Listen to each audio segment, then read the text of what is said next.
우리 구주 나심을 기뻐하는 성탄절입니다. 2000년 전 마국간에 나신 우리 주님께서 어느 우리 성도님들의 마음속에도 늘 함께 임재해 계시는 줄 믿습니다.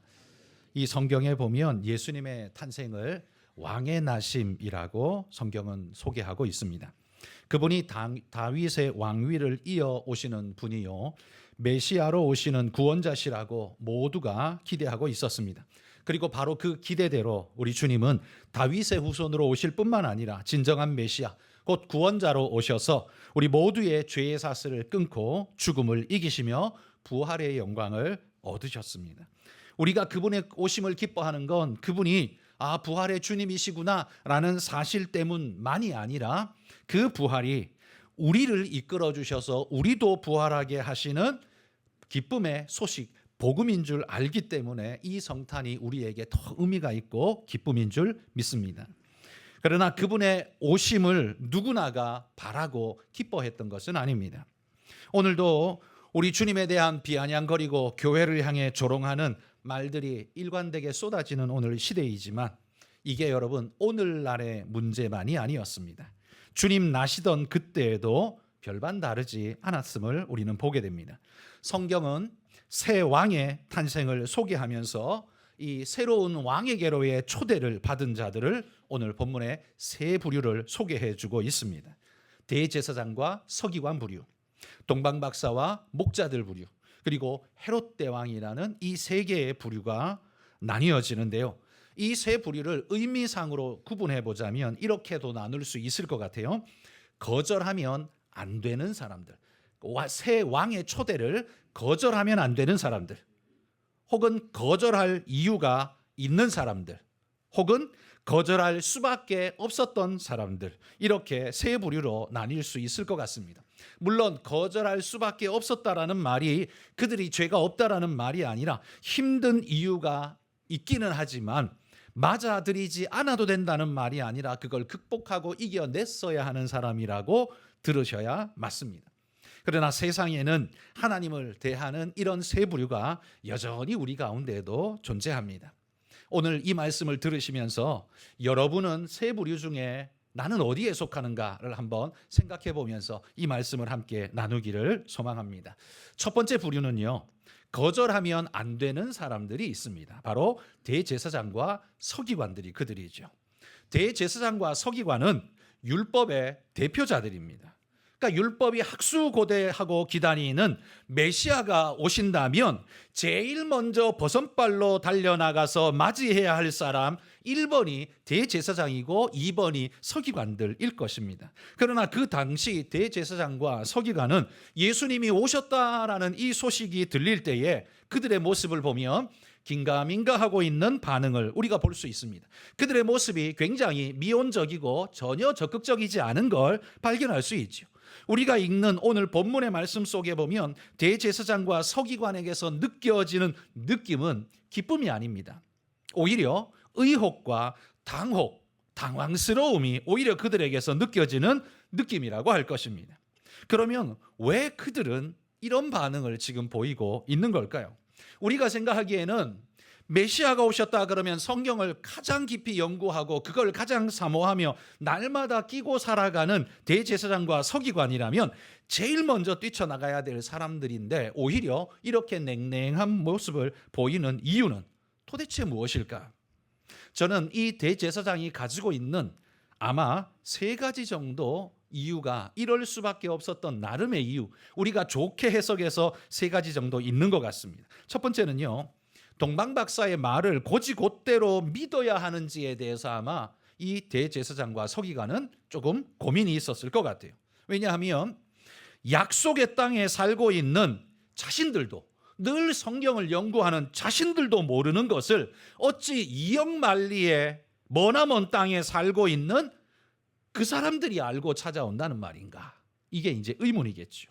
특별히나 그들은 이방인이잖아요. 이방인이라면 치를 떨 만큼 종교적으로 멸시했던 이 유대인들, 특별히 대제사장과 서기관들이 이방인들의 정보, 왕이 나셨다라는 이 정보를 곧이곧대로 받아들이기에는 그들에게 아마 부담이 있었을 거다라고 생각이 듭니다. 아마 이것이 사실이든 아니든 그들의 자존심을 건드리는 일임에는 틀림이 없었을 것 같습니다. 내가 대제사장인데 네가 먼저 알아? 라는 것이 아마 대제사장에게는 굉장히 기분 나쁜 일, 그런 일이 될 수 있었을 것이라는 말이죠. 그래서 이것에 대해서 신뢰를 전혀 두지 않으려는 이런 모습 아닌가라고 우리는 한 가지 생각해 볼 수 있습니다. 또 한 가지는요, 헤롯 대왕이 두렵기 때문에 그들이 이렇게 반응을 했을 것 같습니다. 헤롯 대왕이 누굽니까? 로마로부터 이스라엘 땅을 다스리라고 이스라엘 땅 전체를 그에게 하사한 헤롯은 그 땅을 다스리는 왕이었습니다. 왕이 그렇게 버젓이 살아있는데 새로운 왕이 왔다라는 것은 헤롯의 입장에서 보자면 그건 반역의 소식이죠.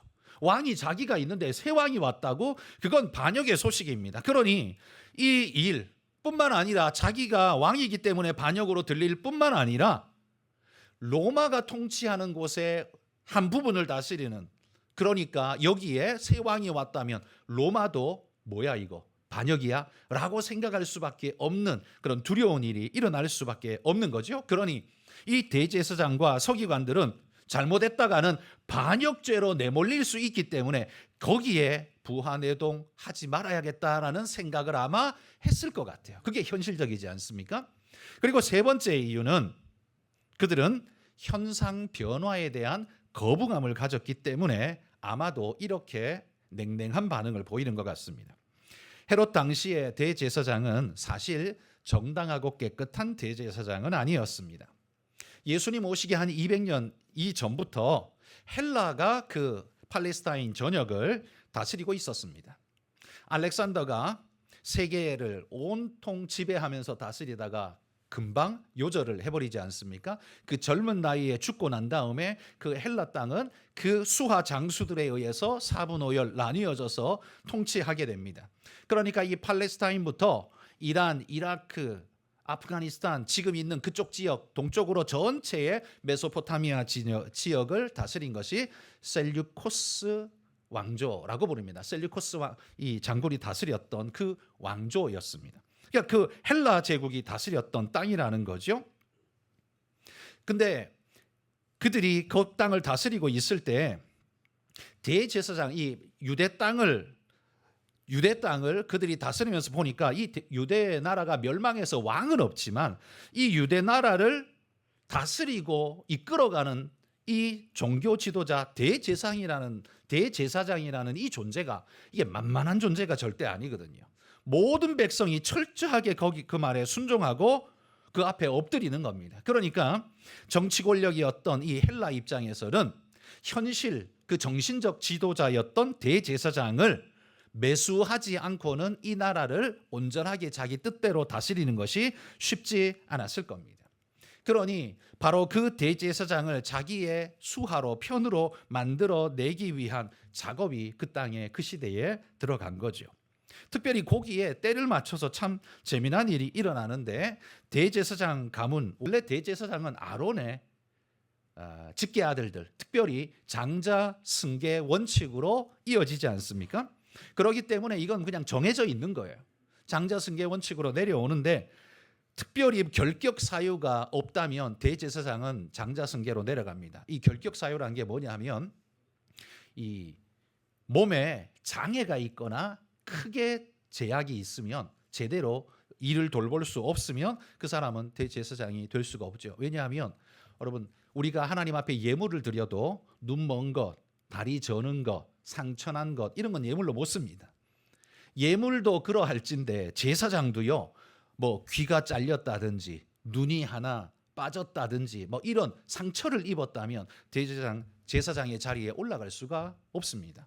그 직무를 수행할 수가 없어요. 하나님의 예식을 욕되게 하는 일이기 때문에 그럴 수가 없어요. 그러니까 그런 일이 아니라면 육체 신체 건강하다면 자동적으로 그렇게 내려가는 것이 당연했습니다. 그런데 이 기원전 주전 한 2세기 3세기경쯤에 이 대제사장 가문의 형제 간의 권력 다툼이 일어납니다.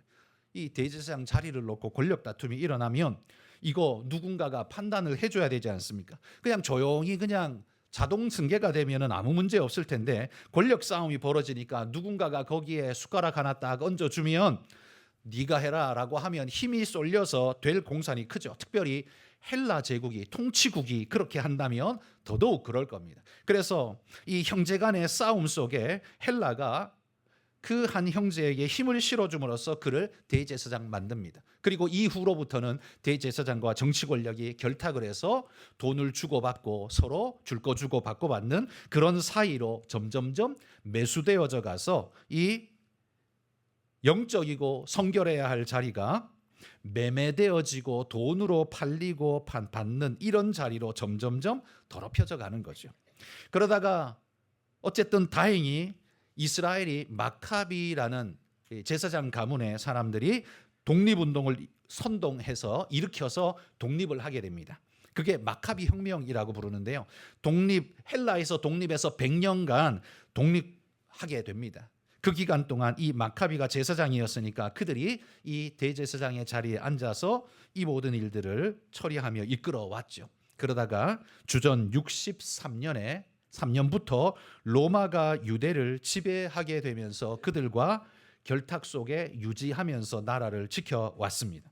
자, 어쨌든 이런 형태로 지금 이 식민지 상태이기 때문에 그 권력과 현실 권력과 그 다음에 종교적 지도자인 대제사장과 그들이 결탁해서 나라를 안정화시키는 건 그 시대 현실적으로는 매우 중요한 일이었습니다. 문제가 안 되게 잘 만들어야 하는 것이 현실적 문제였죠. 그러니 이 시대의 대제사장은 사실 종교적 순수성으로 오로지 순수성으로 세워진 그런 대제사장이라기보다는 정치적 야합과 책략이 작동하는 그런 자리일 수밖에 없었습니다. 그러니 대제사장은 현실적 통치자의 눈치를 볼 수밖에 없었고 예수님이 오실 때 현실적 통치자는 헤롯 대왕이었으니 로마가 임명한 헤롯 대왕이었으니 그 눈치를 보면서 살살거릴 수밖에 없었다는 겁니다. 자, 그런데 헤롯은 또 누구냐? 여러분, 그 당시의 왕이었던 헤롯. 성경에 보면 신약에 헤롯이 참 많이 나오죠. 그래서 이걸 구분하는데 우리가 예수님 태어날 때 헤롯을 헤롯 대왕이라고 해서 이렇게 구분합니다. 헤롯 대왕. 그 뒤에 난 이제 헤롯은 이제 다른 헤롯 안티파스 이렇게 이름이 다르게 불려지고요. 헤롯 예수님 태어날 때 헤롯은 헤롯 대왕입니다. 이 헤롯은요 이두메 족속이다. 성경이 그렇게 말합니다. 여기 이두메 족속이란 에돔 족속을 말하는 겁니다. 에서의 후예이죠. 그러니 이 에돔족 에서의 후예가 지금 이스라엘을 통치하고 왕이 되어 있습니다. 여러분, 하나님의 축복이 에서가 아닌 야곱을 통해 지금까지 흘러왔는데 하나님이 버린 에서가 자신들을 통치한다는 사실은 유대인들의 입장에서 보면 굉장히 자존심 상하는 일이 아닐 수가 없는 겁니다. 받아들이기가 이게 절대로 쉽지가 않은 거예요. 그러니 헤롯도 알고 있습니다. 자신이 핸디캡이 있다는 것. 그러니까 이 민심을 어떻게 달래야 할까라는 생각 속에서 이 유대인들이 제일 좋아하는 걸 그들에게 주자. 그래서 뭘 하냐면 성전 건축을 합니다. 헤롯이 좋아서 성전 건축을 하는 게 아니고요. 물론 그 사람은 건축에 아주 조예가 있고 관심이 많았기 때문에 건축하는 걸 좋아했지만 그 건축을 성전 건축으로 유대 땅에 하나 지어주는 겁니다. 이유가 뭐겠습니까? 유대 백성들에게 환심을 사기 위한 방편이었던 거죠. 그러니까 헤롯이 이렇게나 조심조심스럽게 로마와 유대 사이에서 중간에서 자기가 조율을 하면서 왕으로서 끌고 가고 있는데 유대에서 새로운 왕이 났다는 소식이 들려오면 헤롯으로서는요 이거 뭐 경악할 수밖에 없는 일이죠. 헤롯과 좋은 관계로 줄 것 주고 받고 있었던 대제사장의 입장에서도 이게 뭔가 새로운 변수가 탄생하는 것 정치인들에게는 굉장히 좋은 일이 되지 않겠죠.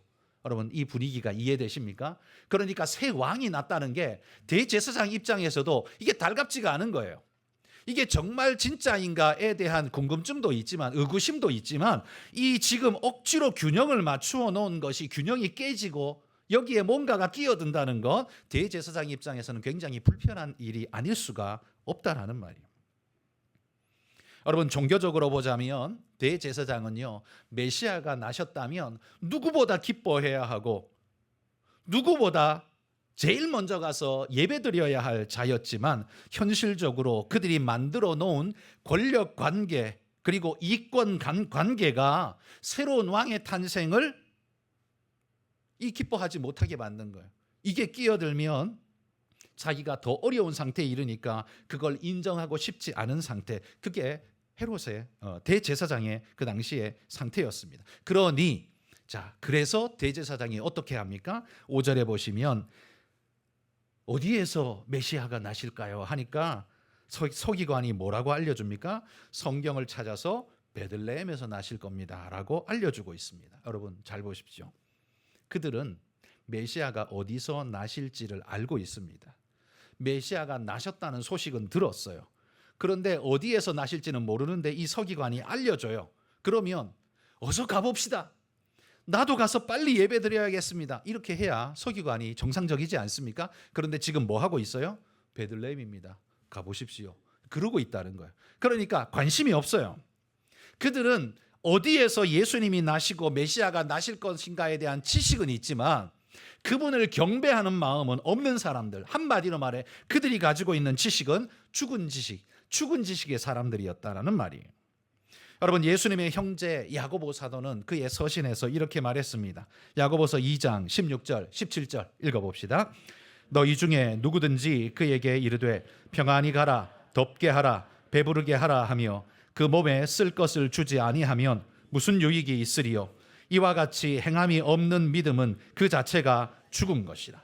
대제사장과 서기관이야말로 자기를 살릴 수 있는 지식이 있었습니다. 베들레헴의 메시아가 나신다는 사실을 누구보다 자기들이 잘 알고 있고 그렇게 달려가서 그분을 경배하고 맞이하면 제일 먼저 예배하는 자, 구원의 은혜를 얻는 자가 될 것임에도 불구하고 그들은 그걸 지금 거부하고 있다는 거예요.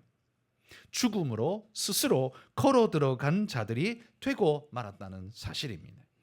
예수님이 나셨을 때 첫 번째 부류의 사람은 경배해야 할 이유가 충분한 거절해서는 안 되는 그 부름에 거절해서는 안 되는 자들이었음에도 불구하고 그들은 오히려 거절하는 자가 되었다는 사실. 이게 바로 대제사장과 서기관이었습니다.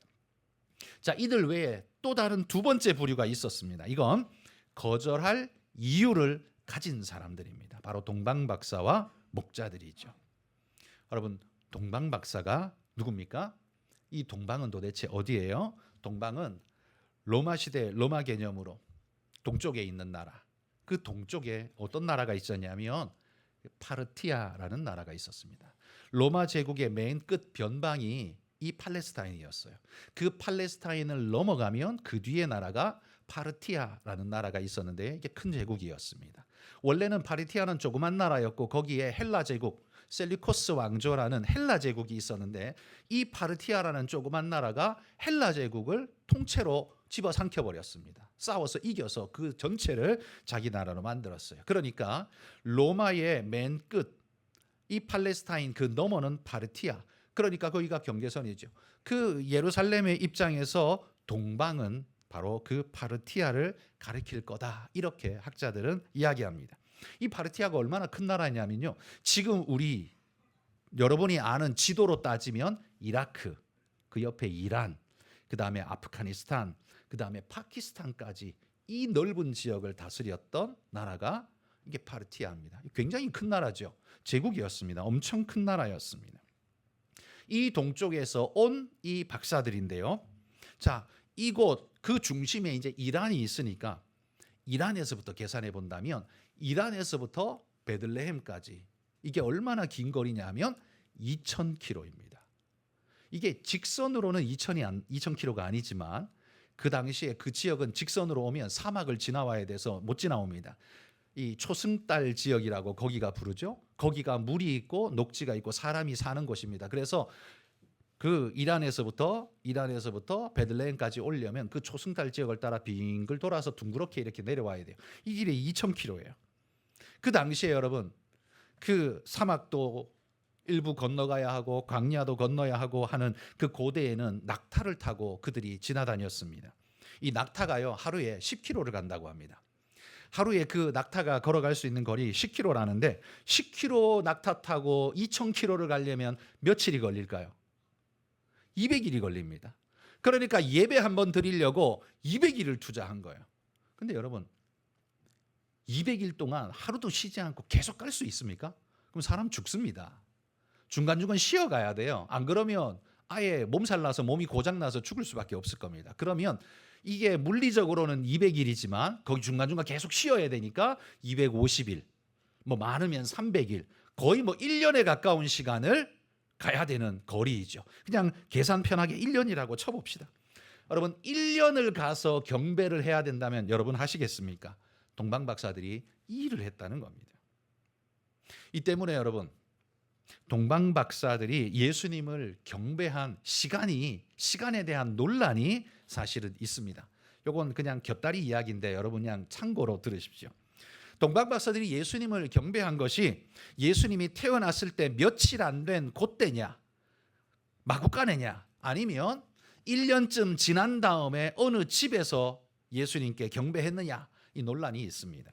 왜냐하면 이 논란이 왜 생겼냐면 동방 박사들이 예루살렘까지 가려면, 베들레헴까지 가려면 1년의 시간이 걸리기 때문에 그 별을 보고 걸어간 시간이 1년이 지났다면 예수님 태어나고 1년 뒤에 도착할 것 아닙니까? 그러면 예수님이 이제 2살 되었을 때, 이제 2살 이제 되려고 할 때 그때쯤 가서 했다면 그러면 그거 맞는 거 아니야?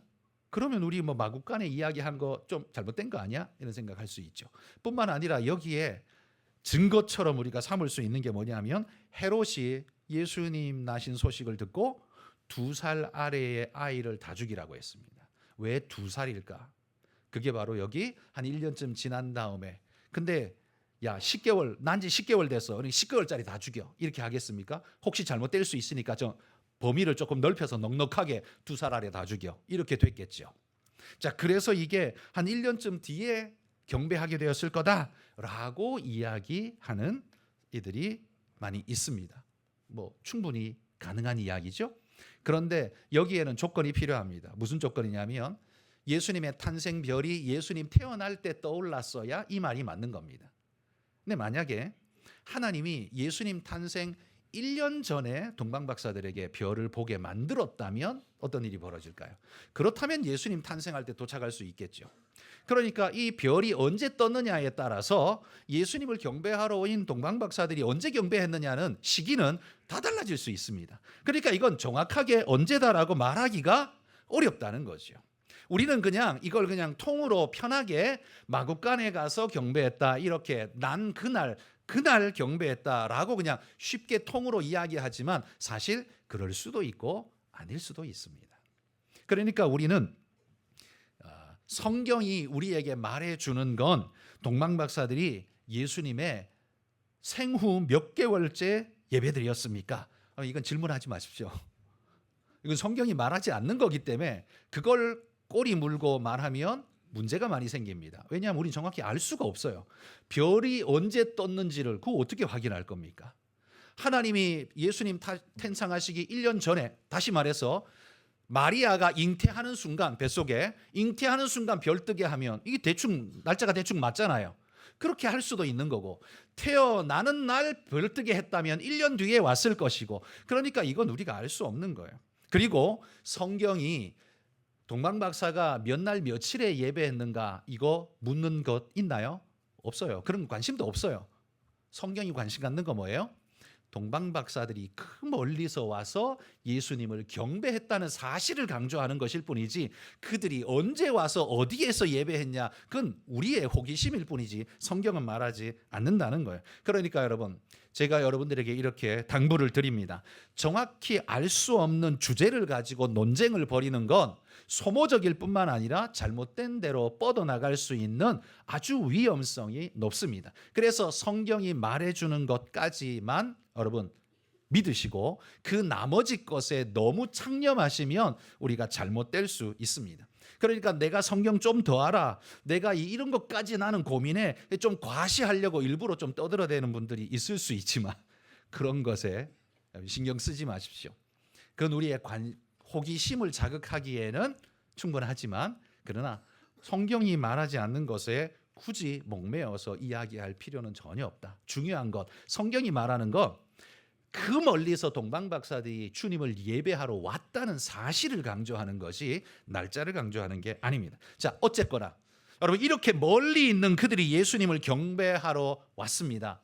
만약에 여러분, 만약에 이 동방 박사들이 별을 봤어요.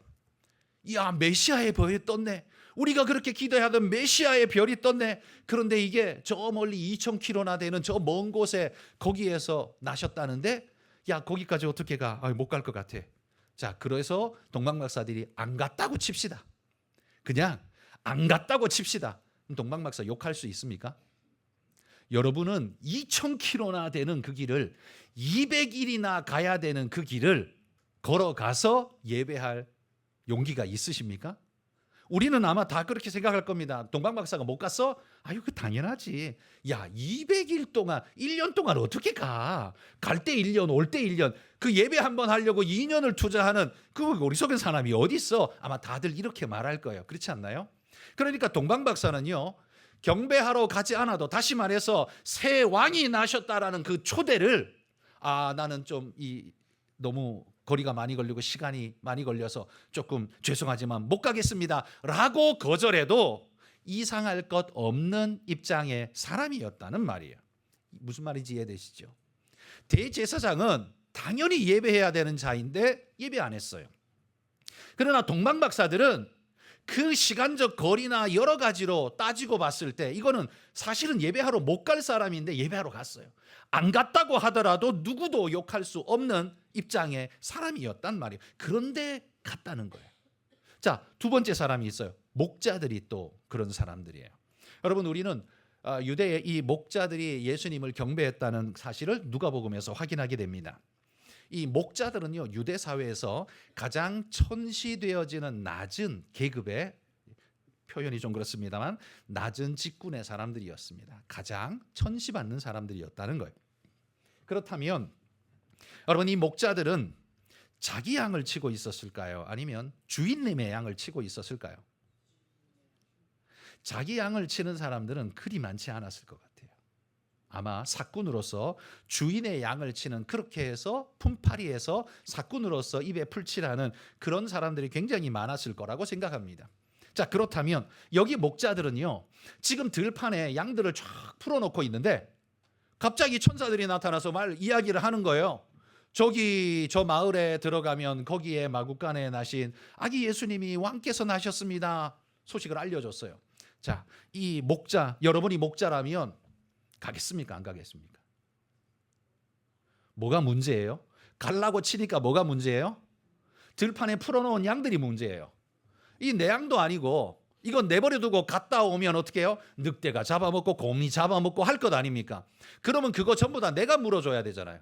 그리고 내가 갔다 온 사이에 어디로 갔는지 어떻게 알아요? 다 어디로 뿔뿔이 흩어져 버리면 그 많은 양 값을 내가 치러줘야 되는데, 목자가 이게 품 팔아서 먹고 사는 그 사람이 그 일을 어떻게 한단 말이에요. 고민되지 않을까요? 저 같으면 아마 못 갔을 것 같아요. 가야 될 이유는 있지만 못 갈 이유가 더 커 보이는 거예요. 그러니까 목자라고 해서 야, 양들 너 여기 가만히 있어, 그리고 그냥 쉽게 갔다 오는 게 아니에요. 양들이 어디 가만히 있나요? 늑대가 가만두나요? 곰이 가만두겠습니까? 그러니까 목자들이 경배하러 갔다는 것을 너무 쉽게 생각하지 말자는 말이에요. 이거 어려운 일이었다. 그러니까 목자에게도 결단이 필요했어요. 동방박사들은 200일 이상의 1년을 투자해야 되는 결단이 필요했다면, 목자들은 그 가난하고 찌들어지게 가난한 그들은, 품 팔아서 먹고 사는 그들은 이 양 한 마리도 잃어서는 절대로 안 되는데, 그 양을 내버려 두고 양을 몰고 거기까지 갈 수는 없잖아요. 그럼 양을 어떻게 처리하고 가야 되는데 이거 감당하기가 너무 어렵죠. 그런데 이 목자들은요, 그걸 감당했다는 거예요. 어떻게 했는지는 소개하지 않습니다. 중요한 건 그들이 그렇게 했다는 거예요. 어려움의 현실, 그들에게 현실적 어려움이 있음에도 불구하고 그렇게 했다는 거예요. 여러분, 마음이 있다고 해서 모두가 다 그렇게 쉽게 가서 경배할 그런 상황은 아니었다는 말이에요. 동방박사나 목자들은 다 같이 거절할 이유를 가지고 있었던 사람들입니다. 거절한다고 해서 누가 야, 너 왜 그런 짓을 해? 라고 나무랄 사람은 아무도 없었다는 말이에요. 그런데 여러분, 이들은 어떻게 했습니까? 200일이 걸려도 가겠다고 나서서 경배했습니다. 양을 잃어버리는 한이 있어도 나는 예수님 경배하겠습니다 하고 메시아 찾아 떠난 목자들이 있었습니다. 다시 말해서 거절할 이유를 가지고 있는 그들은 거절해도 되는 이유를 거절해 버렸습니다. 그 말이 어떻게 이해되십니까? 거절할 이유를 아예 던져버렸다는. 나는 거절해도 돼? 아니, 나는 거절하지 않을 거야. 던져버렸다는 거예요. 왜요? 왜냐하면 오신 그분이 너무나 크고 높으신 분인 줄 알기 때문에 자신의 손해보다 그분을 경배하는 것이 얼마나 더 고귀하고 놀라운 영광인가를 그들은 알았기 때문에 비교 불가의 그 영광을 위해서 자신의 작은 손해, 많은 손해라 할지라도 그거보다 더 큰 영광을 바라보면서 그들은 그 모든 이유를 던져버렸다는 거예요. 안 가도 돼 라고 말하는 사람들이 아니 나는 갈 거야 라고 결단하면서 떠났다는 말이에요. 여러분, 예수님의 비유 중에 밭에 감추인 보화의 비유가 있죠. 한 소장농이 밭을 갈다가 주인의 밭을 갈다가 뭔가 턱하니 걸리는 게 있어서 열어보니까, 땅을 파서 열어보니까 거기에 무슨 통이 하나 있는데 그 통 뚜껑을 열고 보니까 그 안에 보화가 잔뜩 들어있는 겁니다. 깜짝 놀라서 이 사람이 참 머리가 좋은 것 같아요. 뚜껑을 딱 닫고는 다시 그 자리에 집어넣었어요. 흙을 덮어버렸어요. 딱딱딱 밟아버렸어요. 아무도 모르게. 그리고는 얼른 주인님에게 쫓아갑니다. 쫓아가서는 주인님, 저기 저 귀퉁이에 있는 저 밭 제게 파십시오.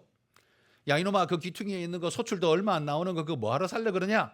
아니요, 저는 그 밭 제가 꼭 사고 싶습니다. 제가 땀 흘려 노력하고 일구었던 그 밭 제가 꼭 사고 싶습니다.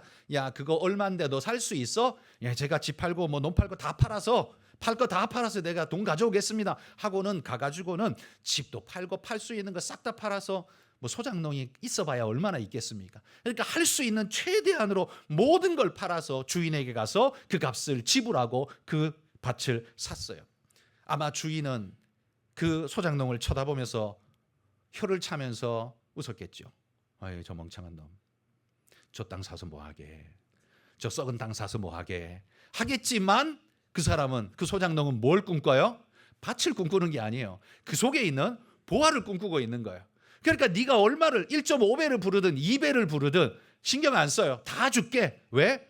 훨씬 더 큰 가치가 그 밭 안에 보화로 들어있으니까요. 여러분, 밭의 가치를 알았기 때문에, 그 보화의 가치를 알았기 때문에 얼마를 주든 아깝지 않았습니다. 자기 재산 다 팔아줘도 아깝지 않았다는 말이에요. 여러분, 동방박사와 이 목자들이야말로 밭에 감추인 이 보화를 발견한 사람들 아닙니까? 갈 때 1년, 올 때 1년, 2년 걸려도 나는 가겠습니다. 내 들판에 풀어놓은 저 양들이 늑대에게 한 마리 두 마리 뜯겨 죽더라도, 그래서 내가 물어주는 한이 있더라도 나는 그 메시아 우리 주님을 경배하러 가겠습니다. 여러분, 이건 그 하나님의 영광, 놀라운 메시아의 영광을 바라보는 사람만이 할 수 있는 결단인 거예요. 아무나 하는 게 절대 아니에요. 대제사장과 서기관 보십시오. 율법에 쓰여 있는 그걸 다 알면서도, 누구보다 잘 알면서도 절대로 하지 않잖아요. 책상머리에 앉아서만 대제사장이지 그 심령은 절대로 제사장이 아니었어요.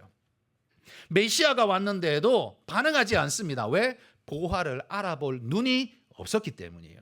그런데 이 동방박사와 목자들은요, 이방인 아닙니까? 이 동방박사는 이방인, 이 목자들은 가장 천하디 천한 사람들. 그런데 보화를 알아보는 눈을 가지고 있었습니다. 성경은요, 감사하게도 하늘의 보화는 누구에게 주어지는가? 그건 잘난 자들에게 준다고 말하지 않습니다.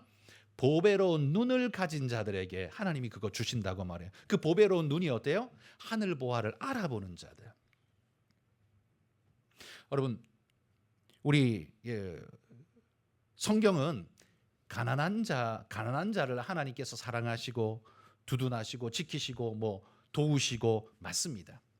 그런데 이 말이 부자는 싫어하신다라는 개념으로 만약에 그런 식으로 이해하신다면 철저히 잘못된 겁니다. 하나님이 만약에 부자는 싫어하시고 가난한 자만 좋아하신다면 다윗 왕을 축복하신 건 철저히 잘못된 거죠. 다니엘 총리 아닙니까? 총리. 그것도 바벨론의 총리, 얼마나 부자였겠어요. 그 총리를 축복하신 건 진짜 잘못된 것 아닌가요? 가난한 자를 하나님 가난한 자만 축복하신다면 이거 정말 잘못된 거 아닌가요? 여러분, 이 요즘 정치 이데올로기가 우리를 자꾸만 속이고 왜곡시키는데, 성경은 가난한 자만 복 주시고 부자는 싫어한다라는 말 절대 없습니다. 아니에요. 그렇게 왜곡시키시면 안 돼요. 가난한 자든 부한 자든 약한 자든 강한 자든 누구든 하나님 앞에 엎드려 그의 죄를 고하고 주님의 은혜를 갈구하는 누구든 주님은 부르십니다. 맞습니까? 이게 성경적이지 않나요? 부자는 가라, 높은 자는 가라, 정치꾼은 가라, 경제인 중에 사장급 이상 임원진은 다 가라, 과장 이하만 구원받아라. 성경에 어디 그렇게 쓰여 있습니까? 그런 거 없습니다. 그게 바로 우리가 정치화시켜버린, 성경을 정치화시켜버린 우리의 잘못된 오류입니다. 그렇게 삐딱하게 몰려가지 마십시오. 성경은요 그렇게 보지 않아요. 동방 박사는요 그 제국의 높은 관직의 사람들이에요. 굉장한 부자였을 겁니다. 그도 경배하러 오고요. 목자들 가장 가난한 존재들입니다. 그들도 경배하러 옵니다. 주님은 그 둘의 경배를 거부하지 않았어요. 차별하지 않았어요. 환영해 맞아 주셨어요. 이건 우리의 구원이 높은 자든 낮은 자든 가난한 자든 부한 자든 잘난 자든 못한 자든 누구도 상관없이 하나님의 하나님 되심을 알아보고 그 앞에 엎드려 간구하는 주님의 은혜를 갈구하는 모든 자에게 열려 있다는 사실을, 성경은 그걸 강조한다는 사실을 여러분 기억하시기를 바랍니다. 여러분도 바로 그런 이유는 있지만 난 시간 없는데, 나 할 일도 많은데, 나 회사 가야 되는데, 나 뭐 해야 되는데, 우리에게 여러분 하나님을 예배하지 않아도 될 이유, 내가 하나님께 예배하러 가는 걸 안 가도 될 만한 이유는 우리 모두가 다 가지고 있습니다. 동방 박사처럼요, 목자처럼. 그러나 여러분에게 당부합니다. 여러분 그 이유 극복하고 손해 보더라도 하늘의 영광이 더 큰 것을 바라보는 사람은 이 땅의 손해 조금 보는 것, 주님 때문에 손해 보는 것, 여러분 그런 것 전혀 구애치 않고 하나님께로 달려갈 줄 믿습니다. 여러분 이래서 어렵고 저래서 어렵고 변명만 늘어놓는 사람은 결국 어디가 있는 줄 아십니까? 대제사장 옆에 앉아 있어요. 그 서기관 옆에 앉아 있어요. 그들이 갈 하나님의 심판받을 자리에 가서 앉아 있을 겁니다. 그러나 여러분 그게 아니라 어떤 이유가 있어도 그걸 극복하면서 하나님 사랑하는 갈망하는 그 마음으로 주님의 영광을 위해서 달려가는 그 사람은 하늘의 복을 덧입을 줄 믿습니다. 이게 두 번째 부류의 사람들이었습니다. 세 번째 부류는요, 거절할 수밖에 없었던 이유를 가진 사람입니다. 헤롯 대왕이에요. 여러분 헤롯은 유대인의 왕으로 임명되어서 지금 다스리고 있죠. 잘 다스려야 됩니다. 자기가 왕 중에 왕이 아니라 로마에서 임명한 하나의 작은 동네의 왕일 뿐이에요. 그러니까 그 왕에게는 책임이 있습니다. 야, 반란 일어나면 안 돼. 시끄러운 거 일어나면 안 돼. 너 조용히 잘 다스려. 그래서 세금 꼬박꼬박 잘 내. 이게 로마가 헤롯에게 요구하는 것 아니겠습니까? 그런데 거기 자꾸 반란이 일어나고 통제를 잘 못하고 그럼 어떻게 될까요? 그러면 로마가 헤롯, 야, 너 자격 없어. 너 빠져. 딴 사람 여기 왕 시킬 거야 하지 않겠습니까? 그러니 헤롯 입장에서는요, 여기에서 자기가 다스리는 영지 속에서는 절대로 분란이나 반란이나 다른 일이 일어나면 안 됩니다. 그런데 지금 무슨 소리가 들려요? 왕이 나셨다는 거예요. 새 왕이 나셨다라고 난리가 난 겁니다. 이거는 로마 입장에서도 헤롯 입장에서도 반역이에요. 용납할 수 없는 일이 일어난 겁니다. 여러분 이 헤롯이 왕위를 얻기까지 그렇게 쉽게 그냥 이거 뭐 땅 따먹기 해가지고 얻은 게 아닙니다. 사실 역사적으로 보면 헤롯 그의 아버지였던 안티파스라는, 안티파터라고 부르는 왕이 이 헤롯의 아버지가 있습니다. 이 아버지가 이 로마에 거의 철저하게 순종하고 부역하면서 도와서요 로마의 눈에 듭니다. 그래서 야, 너 내가 왕위에 오르고 이거 하는데 너 수고 많았다. 이쪽에 저 팔레스타인 이쪽 동네 이거 네가 다스려 하고는 안티파터에게 땅을 탁 떼준 거예요. 그래서 왕이 됐어요. 그리고 그 안티파스의 아들이 바로 헤롯 대왕입니다. 그러니까 아들이 자동 승계해서 그 헤롯 대왕이 지금 다스리고 있는 거예요. 이게 지금 다스리고는 있지만 무슨 문제가 있어요? 로마에 밑보이는 순간 언제 자기 목이 달아날지 알 수 없는 상태인 거죠. 그러니 더더욱 조심스럽게 그 나라를 다스릴 수밖에 없는 겁니다. 그런데 갑자기 새 왕이 나타났다는 소식은 자신에게도 로마에게도 이건 청천벽력 같은 소식이 아닐 수 없었습니다. 굉장히 정치적으로 위태로운 뉴스가 지금 터진 거지요. 헤롯의 입장에서는요, 하루빨리 이 소식을 잠재우고 로마의 귀에 이 이야기가 들어가지 않도록 해야 그게 자기의 역할 잘한 것이 됩니다. 잘못했다간 자기 목이 달아날 수도 있는 일이니까. 자, 이렇게 현실에 쫓기다 보니 이 헤롯이 뭐 메시아를 보고 듣고 믿고 할 마음의 여유가 있었겠습니까? 절대 없었어요. 그는 1%도 메시아 새 왕이 태어나서는 안 된다고 생각하는 사람이에요. 그래서 2살 아래 다 죽이라고 명령하잖아요. 그러나 여러분, 그가 이런 정치적인 상황에 있다 할지라도 그의 입장이 하나님 앞에서 이유가 될까요? 아, 너 그래서 못했구나. 그렇구나. 이유가 있었네. 알았어. 너는 그래도 구원받아. 하나님이 그러실까요? 헤롯에게 그렇게 하실까요? 아닐 겁니다. 아니, 그러면 여러분, 동방박사는 이유가 없어서 경배했습니까? 동방박사의 이 무거운 이 어려움과 헤롯이 짊어지고 있는 정치적 입지의 이 무거움과 이 둘 중에 뭐가 더 어렵고 힘드냐? 경중은 있겠지만 둘 다 어려운 겁니다. 그러나 동방박사는 그걸 극복했고 주님을 위해 희생하기로 작정하고 그렇게 나섰고, 헤롯은 나는 절대로 손해볼 수 없어 하며 주님을 죽이려고 덤벼든 자가 되었다는 겁니다. 이 헤롯은, 여러분, 만약에 이 헤롯이 동방박사들처럼 이 하늘의 보화를, 밭에 감추인 보화, 하늘의 보화를 발견한 자였다면 유대 나라, 그 동네 하나 다스리는, 유대 나라 다스리는 그 정도 하나님 앞에 아마 내어놓을 수 있지 않았을까요? 하늘나라를 살아갈 수 있는 특권을 얻는다는 그 영적인 눈이 열렸더라면, 하나님이 너를 들어서 저 하늘나라의 시민이 되고 하나님 백성이 되게 할 거야 라는 걸 그가 믿었더라면 이 땅에서 만족하는 어떤 한 땅 다스리는 정도, 이거 주님 앞에 내어놓을 수 있지 않았을까요? 헤롯이 아는 건요, 땅의 정보일 뿐 하늘의 지식 정보가 하나도 없었습니다. 그가 진짜 바라봐야 할 하나님께서 주시는 은혜의 축복은 까막눈으로서 전혀 바라보지를 못하고 있지 않습니까? 여러분, 제가 예수님이 탄생하셨을 때, 이 새 왕이 오셨을 때 세 부류의 사람들이 이 왕을 경배하라 초청을 받았다 했습니다. 대제사장과 서기관, 동방박사와 목자들, 그리고 헤롯. 다 이유가 있고 상황이 있지만 여러분, 이 세 부류 중에 여러분은 지금 그 세 부류 중에 어느 부류에 속해 있는 것 같습니까? 아마 여기 앉아 계신 분은요, 헤롯의 부류는 아무도 없을 겁니다. 헤롯의 부류라면 여기 앉아 있지도 않습니다. 그러니까 헤롯은 떼고 두 부류 중에 하나일 겁니다. 하나는 알지만 머리로는 아는데 경배하러 가지 않는, 그러니까 교회는 가는데 진짜 신앙은 하지 않는 그런 부류, 대제사장 부류가 있을 것이고, 또 한 부류는 어떤 어려움이 있어도, 손해가 있어도, 내게 어려움이 있어도 하나님 앞에 그 모든 것 바치고 주님 예배하러 가겠습니다, 결단하는 사람들, 이런 동방박사와 목자들 같은 부류가 있을 겁니다. 여러분, 하나님이 여러분 마음에 도전하실 때 즉시로 순종하시기를 바랍니다. 왜냐하면 하나님이 도전하시고 난 다음에 시간을 여러분이 끌잖아요. 결단 안 하고 시간을 끌잖아요.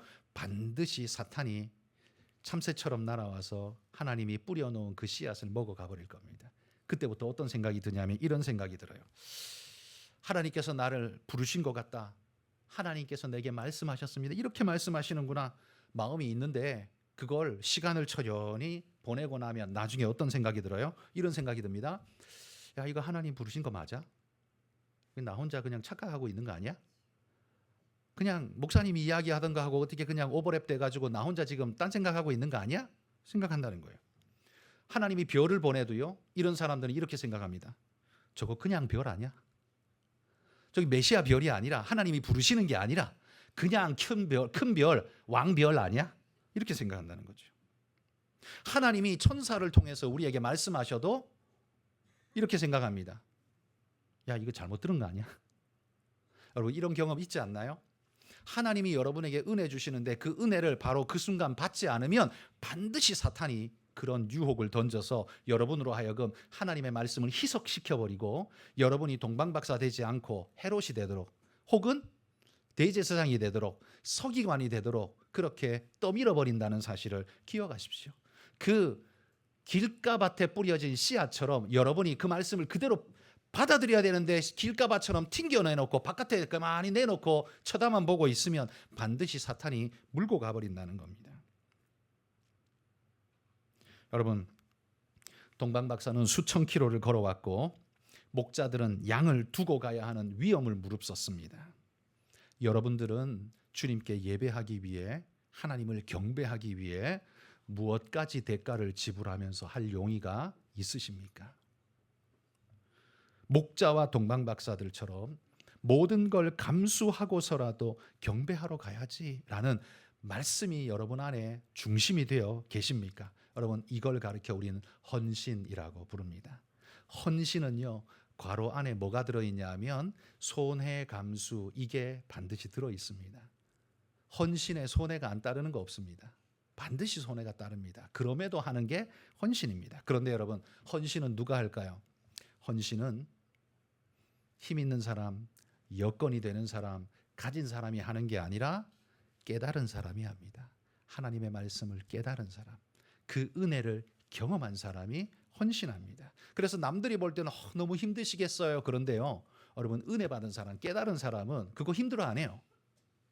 물어보면 하나님이 내게 베푸신 은혜가 얼마인데 이거는 아무것도 아니에요. 나는 하나님을 위해서 이렇게 할 수 있는 게 너무 감사해요. 내가 좀 더 할 수 없는 것이 오히려 아쉬울 뿐이에요. 왜 그런 마음이 들까요? 마음이 이미 하나님을 만나고 은혜를 경험하기 때문에요. 헌신은 남들이 볼 때 객관적으로 되게 힘들겠다. 야, 너 10만 원 손해봤네. 100만 원 손해봤네. 와, 힘들겠다. 한데 아니에요. 헌신하는 사람은, 그 은혜의 말씀에 깨달음이 전제된 사람은 헌신이 어렵지 않아요. 헌신이 왜 어렵습니까?